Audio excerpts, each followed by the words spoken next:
이제 모세의 뒤를 이어서 이스라엘 백성들을 이끌고 가나안에 들어가고 가나안을 이제 다 차지하는 그런 모습들이죠. 이렇게 제가 말씀을 드려요. 항상 이 성경은 구원론이고 그 구원에 관한 이야기를 한 단락 한 단락 이렇게 단락을 지어 주었다 그렇게 말씀을 드렸어요. 그래서 출애굽을 할 때에 우리가 기억하는 것처럼 출애굽기의 전체적인 내용은 사실은 출애굽의 전체적인 그림은 창세기 15장에서부터 시작되어서 여호수아 24장까지 가서 맞춰져요. 창세기 15장에서 하나님이 아브라함과 언약을 맺죠. 너희가 이제 이방 땅에 가서 400년 동안 거기서 살다가 400년 만에 다시 나올 거다. 그런데 거기다가 4대 만에 나올 것이다 라는 말을 넣어요.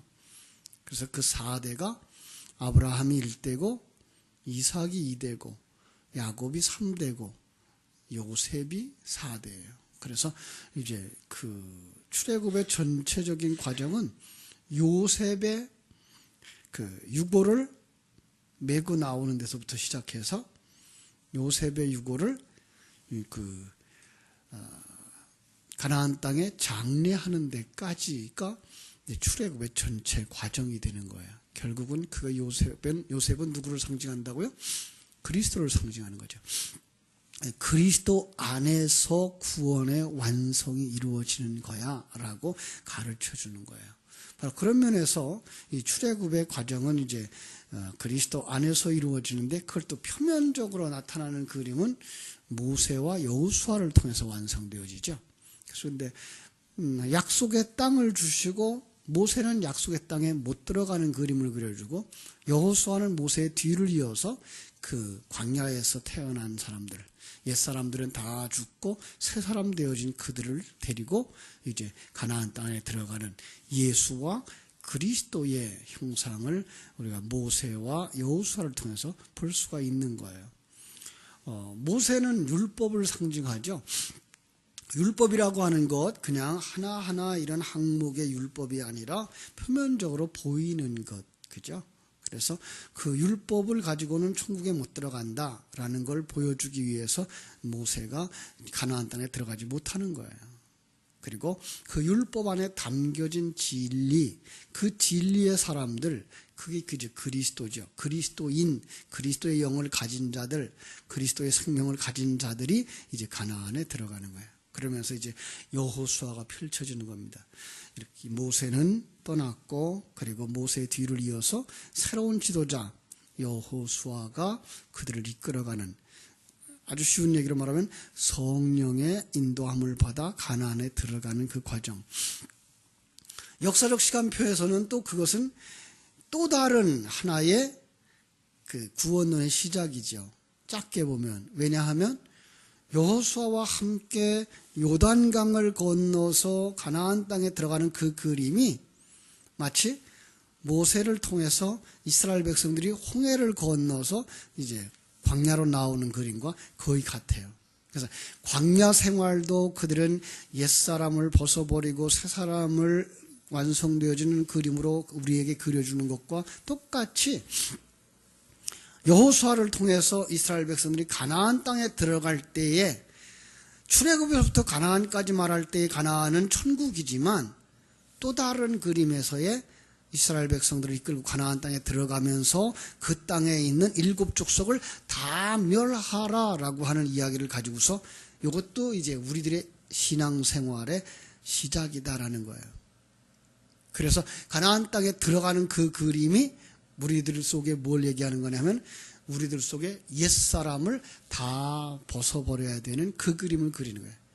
그것이 바로 7 족속으로 그려지고 있고 그것이 지금 첫성 여리고성으로 그려지고 있는 게 우리 옛사람의 모습인 거예요.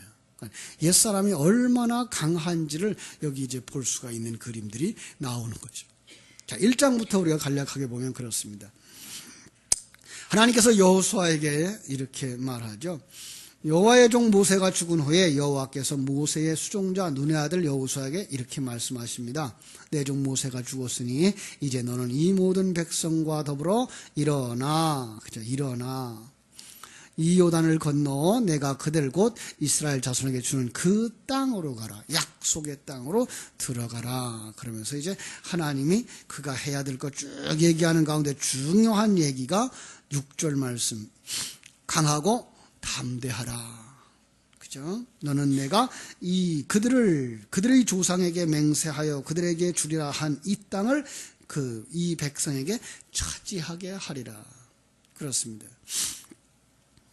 그리스도의 상징인 이 여호수아가 우리에게 약속되어진 그 모든 것에 완성되어지는 곳에 가는데, 그때에 여기 속에서는 두려워함이 없어지는 모습을 그리는 거예요. 두려워하는 자들이 아닌 거예요. 이제는 두려워하지 않는 거예요. 왜요? 이걸 이제 성도들의 그 모습으로 보면 이제 우리는 두려워하지 않는 자가 되는 거예요. 그래서 성경 속에는 항상 하나님의 백성들에게 하시는 말씀을 하실 때에 두려워하지 마라, 놀라지 마라, 내가 너와 함께 함이니라 라고 말하고 있고요.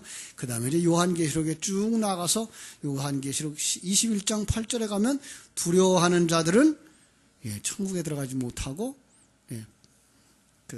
둘째 사망 곧 불못에 던지우더라 라는 말을 하는 거죠. 왜 그렇죠? 왜 두려워하는 자들은 천국에 못 들어가죠? 하나님을 모르면 두려워하는 거예요. 우리와 함께 하고 있는 그 하나님, 우리 속에 역사하시는 그 하나님이 우리를 이끌어가고 계시다는 그 확실한 믿음만 있다면 우리는 두려움에서 놓일 수 있어요. 그걸 자유함이라고도 말하는데, 바로 여러분들이 그 전능하신 하나님이 나와 함께하고 있다는 사실과 나를 그렇게 뜨겁게 사랑하신다고 하는 그 사실, 그리고 내 안에서 지금도 일하고 계시다는 그 사실을 믿는 믿음 속에서 두려움을 벗어버리고 강하고 담대한 자 되어지기를 주님의 이름으로 축원합니다. 그렇습니다. 하나님은 그에게 약속한 것 반드시 이루리라 그럽니다. 그래서 13절 이렇게 말씀하죠. 여호와의 종 모세가 너에게 명령하여 이르기를 너희의 하나님 여호와께서 너희에게 안식을 주시며 이 땅을 너희에게 주시리라 하였나니 너희는 그 말을 기억하라. 하나님의 약속한 말씀 기억하고 나아가라. 그러면 주시리라. 이 땅의 것이라 그랬다 그래서 여러분들 이 세상 것 주신다고 하는 얘기 아니고, 성경이 특별히 모세오경 그리고 구약 성경에서 강조하는 그 땅, 이 땅 그러는 건 뭐야? 약속의 땅, 하늘나라를 상징하고 있는 거예요. 그 땅 반드시 너희들이 들어갈 거야. 우리의 옛사람이 아무리 반대로 하고 우리의 옛사람이 아무리 강하게 나타나도 너희들 걱정하지 마라. 진리의 말씀이 너희들 속에 들어가서 너희들 속에 그 진리가 분명히 살아나서 생명이 되어지면 너희들은 천국으로 변할 거야. 그리고 너희들은 육신의 옷을 다 벗는 그날에 온전한 천국에 들어갈 거야 라고 하는 이 약속의 말씀을 여러분들이 마음에 굳게 믿게 되기를 주님의 이름으로 축원합니다. 하나님께서 이제 여호수아에게 말씀을 주셔요. 10절부터 쭉 말씀을 주시는 내용이 뭔가 하면 이렇게 말하라. 첫 번째는 네가 하나님 앞에 말씀을 받았으니, 9절이죠. 하나님께서 말씀을 받았어요. 그러니까 여호수아는 또 10절 그 지도자들에게, 그죠? 여호수아가 그 백성과 관리들에게 명령하죠. 그러면 지도자들은 11절 진중에 두루다니며 백성에게 명령을 이루는 거죠. 이 진리의 전달 체계죠. 그렇습니다. 오늘 우리는 그 진리를 나만 가지고 있는 것이 아니라 정말로 그것을 가지고 다른 사람에게 전해주는 것, 이제 일어나서 빛을 발하는 자들이 되어져야 되는 것입니다. 나만 천국의 소망을 가지고 기쁨을 가지고 살 것이 아니라 이 기쁨을 아직도 어두운 세상 속에서 두려움에 떨고 있는 자들 속에 들어가서 이것을 생명으로 전달해야 되는 것입니다. 그러면 반드시 그 땅을 차지하게 될 것입니다. 이제 2장 말씀 봅니다. 하나님께서 이제는 그 라합과 그 약속하는 그런 모습을 통해서 우리가 어떻게 옛사람을 무너뜨릴 것인가를 보여주는 그림입니다. 자, 가데스 바네아에서 12정탐꾼을 보냈던 그 길을 기억하면서 보시면 더 내용이 분명해지는데, 이번에는 눈의 아들 여호수아가 두 사람을 정탐꾼으로 보냅니다. 두 사람, 증인의 숫자죠. 그렇습니다. 그 두 사람이 이제 여리고 땅에 들어갑니다. 여리고 땅에 들어가서 그 땅을 보는데, 여리고 성은 얼마나 큰 성인가 하면요, 외벽이 두께가 3.6m, 내벽이 1.8m, 굉장히 두꺼운 성이죠. 그리고 그 성 꼭대기에 집을 지은 것. 그 가데스 바나에서 사람들이 들어가서는 이건 절대로 우리가 무너뜨리지 못합니다, 초롱성벽입니다 라고 했던 바로 그 성이에요. 이거 바로 우리 속에 있는 옛사람이에요. 얼마나 우리가 고집이 세고 얼마나 세상에 쩔었는지, 사단에게 먹혀버렸는지, 진리의 복음의 말씀이 와서 자기를 부인해라, 십자가를 지고 가라, 어림도 없는 것처럼 보이는 거예요. 자, 그런데 그 속에다 집을 짓고 살아요. 그들은 어떤 집을 지었어요? 신전이에요. 그죠? 바로 자기가 지은 집, 신전이에요. 어제도 이제 성령에 관한 얘기를 하면서 얘기를 했습니다만은 그것을 다 이제 불로 태우실 것이죠. 자, 그런데 거기 살고 있는 사람들이 지금 나타나는 거예요. 거기 살고 있는 사람들이 어떤 사람이다? 그게 기생이에요. 그냥 우리는 그렇게 보죠. 그냥 그 한 사람, 그 사람만 기생이었고 그 사람만 라합이었어라고 보시는데, 아니, 조금 더 확대해서 해석하면, 그게 우리 옛사람의 모습이구나. 그 우리 옛사람이라는 사람들은 자기의 참된 신랑을 떠나서 세상을 사랑하고 이것도 사랑하고 저것도 사랑하고 살아가는 그런 존재구나를 이 이름 하나에다 딱 달아놓은 거예요. 그게 기생인 거예요. 신약에 오면은 또 누가 나오죠? 창녀, 똑같은 이름, 그죠? 그 창녀가 마리아로 나오죠. 예, 그것도 역시 상징성 있는 그림들이에요. 우리가 창녀였어라는 거예요. 세상 것들을 준다 그러면 자기 목숨까지도 팔고 가서 얻으려고 하는 이런 욕망의 사람들, 이게 우리 옛사람이에요. 이게 불신자들에게는 영원히 그렇게 살다가 세상 것 망할 때 그들도 그냥 같이 망하는 것이고, 우리는 그 속에서 진리와 생명의 말씀을 듣고 하나님의 은혜로 말미암아 구원에 이른 여기 기생 라합과 같은 사람들인 거예요. 다를 바가 없어요. 우리가 세상 사람들과 그들이 생각하는 거 똑같이 생각하고요, 그들이 욕심 부리는 거 우리도 똑같이 욕심 부리고요, 그들이 자존심 상하면 화를 내고 우리도 그렇게 살았고요. 그런데 그들 속에 누가 들어와요? 진리와 생명의 말씀, 증인들이 들어오는 거예요. 증인들이 들어와서 그들에게 이 소식을 증거해 주는 거예요. 진리와 생명의 말씀. 그렇습니다. 그 진리와 생명의 말씀을 어떻게 들었는가? 자, 8절부터 보겠습니다. 2장 8절. 또 그들이 눕기 전에 라합이 지붕에 올라가서 그들에게 이르러 말하되 여호와께서 이 땅을 너희에게 주신 줄을 내가 아노라. 이거 옛사람의 모습이에요. 우리가 너희를 심히 두려워하고 이 땅 주민들이 다 너희 앞에서 간담이 녹나니 이는 너희가 애굽에서 나올 때에 여호와께서 너희 앞에서 홍해물을 마르게 하신 일과 너희가 요단 저편에 있는 아모리 사람의 두 왕 시혼과 옥에게 행한 일, 곧 그들을 전멸시킨 일을 우리가 들었음이라. 우리가 듣고 곧 마음이 녹았고 너희로 말미암아 사람이 정신을 잃었나니 너희 하나님 여호와는 위로는 하늘로 아래로는 땅에서도 하나님이니라. 여러분, 그래서 그들이 공격하는 거예요. 이 복음은 어떤 복음이에요? 심판의 복음이에요. 네, 분명히 부서질 거예요. 누가? 옛사람이. 그런데 옛사람들이 부서지는 게 무서워서 공격하는 거예요. 여러분, 강아지들이 왜 물죠? 그건 무서워서 그런다는 거예요. 사람을 두려워하기 때문에 사람에게 공격한다는 거예요. 마찬가지예요. 진리가 우리 속에 들으면 이 악한 마귀는 아주 강하게 발작을 하죠. 그러나 하나님 결코 방관하지 아니하시고 그들 속에 그들이 두려워하는 것처럼 한 걸음 한 걸음 점령해 나가는 것, 바로 그것이 우리 속의 옛사람들이 하나하나 무너져가고 부서져가고 벗겨지는 그림인 것이죠. 그렇습니다. 결국은 이 라합은 누구와 결혼을 하게 됩니까? 예수님의 족보에 있는 사람, 바로 그 진리의 족보에 든 자와 결혼하는 사람이 되는 거예요. 우리는 라합이었어요. 기생이었어요. 이제 누구와 결혼하는 거예요? 그리스도와 결혼하는 거예요.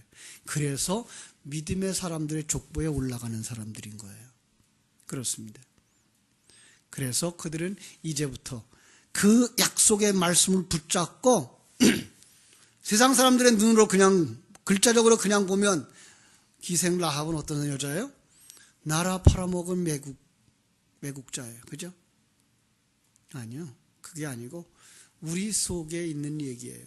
옛사람 속에서 진리를 받아들이는 우리의 새 사람들. 바로 그가 하나님의 은혜로 말미암아 구원받게 되는 그 그림이에요. 자, 이 약속의 말씀을 딱 붙잡고 이제 3장 요단을 건너갑니다. 요단에 누구만 들어갑니까? 여기 보니까 그 성별된 자들, 그죠? 거룩하게 하라, 정결하게 하라. 5절. 여호수아가 또 백성에 이르되 너희는 자신을 성결하게 하라. 그들만 들어갈 수 있는 거예요. 그죠? 그리고 우리가 여호수아서 1장 8절로부터 8절에 볼 수 있듯이 이 여호수아는 그들의 대표가 되어지고, 그리고 여호수아는 아침에 일찍 일어나요. 성경 속에 아침에 일찍 일어난다는 말은 이제 밤에서 벗어난다는 의미예요. 여러분, 성경 속에 예수님이 새벽에 깨우셨다고 하는 말은 바로 이 어둠의 세계 속에서 빛으로 가시는 분이라는 의미인 거예요. 바로 이들도 새벽에 일어나고, 여러분도 새벽에 일어나는 의미는 바로 나는 밤에 속하고 죽음에 속한 자가 아닙니다 라고 하는 고백이 되셔야 되는 거예요. 이 새벽에 나오셔서 이렇게 진리의 말씀을 듣는 것은 이제 이 어둠에, 이 세상에 죽음에서 벗어나 하나님 나라를 소망하고 가는 자가 되기 원합니다 라는 그 고백이 여러분 속에 있게 되기를 바랍니다. 자, 이 3장에서 핵심 단어는 법궤예요. 법궤, 언약궤. 언약궤는 하나님의 임재를 상징하는 거고요. 그래서 언약궤가 하나님의 백성들을 인도하죠. 그리고 그가 먼저 대제사장들과 함께 요단강에 들어가요. 그런데 놀라운 건 그 요단강이 마른 땅과 같이 되었다 그래요. 이것도 마른 땅과 물을 대조시켜서 구원받은 것과 세상에 속한 자들을 이제 분리해내는 거죠. 그리고 백성들이 다 건널 때까지 언약궤는 어디 있어요? 요단 물가의 강 안에 있는 거예요. 다시 말하면 그 그림을 이렇게 보세요. 법궤 안에서 다 건너는, 법궤 안에서 구원받는, 법궤 안에서 요단강을 건너는 이런 그림으로 보시면 돼요. 마치 아까 얘기했던 요셉의 그 장례, 요셉의 유고를 판에서 메고 나가는 것부터 시작해서 요셉의 그 유고를 장례하는 데까지 이렇게 설명해 줘서 구원은 바로 요셉 안에서 이루어지는 거구나를 말씀해 준 것처럼 여기서는 바로 구원은 언약 안에서 이루어지는 거구나, 하나님의 약속 진리의 말씀으로서 이루어지는 거구나로 이해하시면 되는 거예요. 그렇습니다. 제사장에게 명령하고 또 백성들에게 지시하고 백성들은 순종하자 하나님의 영광을 보게 되는 것입니다. 여러분들도 이렇게 진리의 말씀을 듣고 그 말씀을 마음에 새겨서 그 진리의 말씀 가운데 승리하는 축복을 누리는 여러분 되시기를 주님의 이름으로 축원합니다. 기도하겠습니다. 하나님, 은혜와 사랑을 감사합니다. 역사 속에 많은 사건들이 있었습니다. 그러나 그 속에서도 하나님은 꼭 필요한 내용들과 꼭 필요한 사람들과 꼭 필요한 사건들만 기록해 주셨습니다. 그것을 그릇 삼아서 그 속에 진리, 구원의 복음을 그 속에서 하나님의 그 위대하심을, 하나님의 일하심을, 하나님이 우리 가운데에서 역사하심을 보는 진리를 담아서 우리에게 준 까닭입니다. 아버지, 이제 우리가 여호수아서를 통해서 성령 하나님께서 우리 속에서 어떻게 일하시는가를 볼 수 있는 신령한 눈이 열려지게 하여 주시옵시고, 모세가 이렇게 우리에게 가르쳐 주었던 것처럼 성령께서 우리 속에서 이렇게 일하고 계시는 거구나를 내다보면서 오늘도 성령이 내 안에서 일하시고 내 안에 있는 어떤 것들을 쫓아내고 부숴버릴 것인가를 발견해 나가면서 그 일을 위하여 생명과 진리의 말씀을 주야로 묵상함으로 하나님이 내 안에서 일하게 하시는 하나님의 백성들이 다 되게 하여 주시옵소서. 오늘 하루의 삶도 주님께 부탁드립니다. 일마다 때마다 시간 분분 초초마다 하나님과 함께 동행하는 성도들 다 되게 하여 주시옵소서. 예수님의 이름으로 기도하옵나이다. 아멘. 하늘에 계신 우리 아버지여, 이름이 거룩히 여김을 받으시오.